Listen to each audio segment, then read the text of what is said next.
कानून हम बना रहे हैं उसमें उन्होंने सिख क्रिश्चियन सबको ले लिया।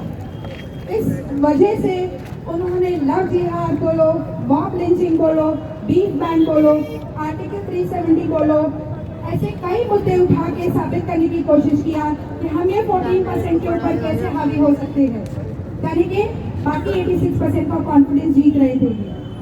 आर्टिकल 370, बाबरी मस्जिद, हर जगह हमने कहीं नहीं आवाज उठाई, लेकिन जब बात संविधान की आने लगी तो सब ने आवाज उठाई।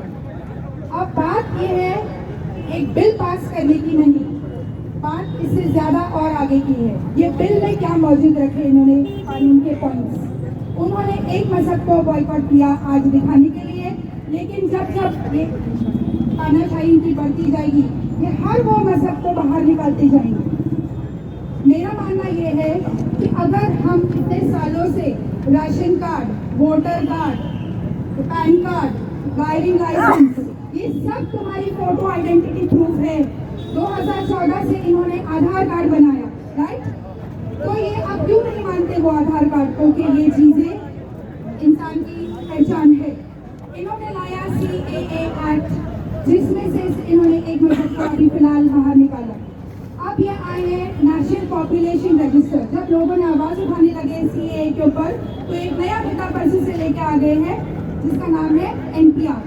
अभी NPR में नेशनल पॉपुलेशन रजिस्टर अगर तुमको करना ही है, तो क्या आपको लगता है आधार कार्ड काफी नहीं है? क्योंकि आधार कार्ड तो ये बच्चों के स्कूल ने भी लिया है, तो तुम्हारे पास सारे पॉपुलेशन की लिस्ट ऑलरेडी है।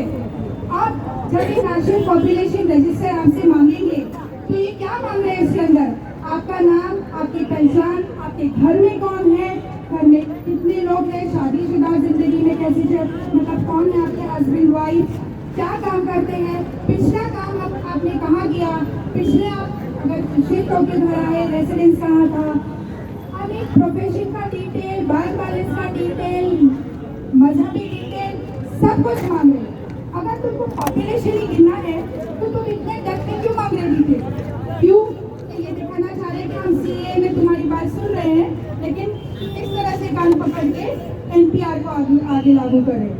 मैं आप सभी से कह रही हूँ, लोग इसका मजाक उड़ा रहे हैं लोगों से पूछकर, NCR का मतलब, CAA का मतलब, NPR का मतलब, उसमें आप बुरा नहीं लगाओ, क्योंकि इनमें से आधे लोग हैं जिनको नेशनल एंथम नहीं आता है, वंदे मातरम नहीं आता बोलने के लिए। सिर्फ इतना जानने की कोशिश करो, सीखो कि कौन सी चीज गलत हो रही है इसके अंदर और हम आवाज क्यों उठा रहे हैं। इनको बात करना चाहिए आज की तारीख में अनएम्प्लॉयमेंट पे, रोजी रोटी कपड़ा मकान के ऊपर, हेल्थ के ऊपर, पानी के ऊपर, लाइट बिल के ऊपर और बच्चों के सेंसेस के ऊपर। हर 3 बच्चे में से 1 बच्चा आज हिंदुस्तान में मर जाता है 3 बरस के अंदर। इनको ये सब चीजों की पड़ी नहीं है, क्योंकि ये इनकी कैपेसिटी नहीं है काम करने की, क्योंकि आधे से लोग तो ज्यादा इनमें से पढ़े लिखे भी नहीं है। जो संसद में बैठे हैं वो सब आधे क्रिमिनल्स बैठे हैं। इनको क्या मालूम है कि कानून क्या है और कैसे बनाना है इनको और जोड़ के कैसे चलना है। सो फोकस करिए, आप शांति से अपना प्रस्ताव रखिए।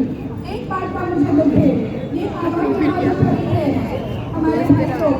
मैं पूछना चाहूंगी, इसमें हमारी बहनें कहाँ हैं? क्यों नहीं है? 4 लेडीज को गिनने में उनको भी आना चाहिए। वो एक अलग दस्तावेज बनेंगे। आखिर में घर में उनको चलाना है। अगर आपको उन्होंने किया तो फेस कौन करेगा वो चीज को? वो औरतें जो घर में रहती है, आप उनको घर में बिठाएंगे, सिखाएंगे नहीं क्या चीज है और बोलेंगे औरतों को मसाले अंजाम जाते हैं, लोग आने का बाहर उनको भी शामिल करो, तभी आपके नंबर की गिनती होगी। इसी बात से मैं आपसे अपना स्पीच एंड करती हूँ और गुजारिश करती हूँ कि साइलेंटली प्रोटेस्ट करो, चाहे वो पुलिस को जबरदस्ती फोर्स करे आपके साथ मुश्किलें करने के लिए, आपको जुलूस निकालने के लिए है। महाराष्ट्र के CM की वजह से अभी तक नौबत नहीं आई, वरना कानपुर, दिल्ली, मुजफ्फरनगर आप देख रहे हो क्या होगा, वो चीज यहाँ भी हो सकती है।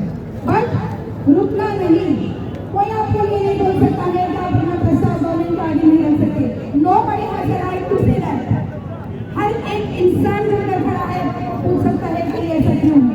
और एक और गुजारिश रहेगी कि अगर कोई एडवोकेट है, उन्हें इतनी भी ताकत नहीं है कि वो लोग एक्शन ले लें और पूछे गवर्नमेंट से, drag the government to the court for misbehaving and not listening to the people, for misusing their power, misusing the police machinery.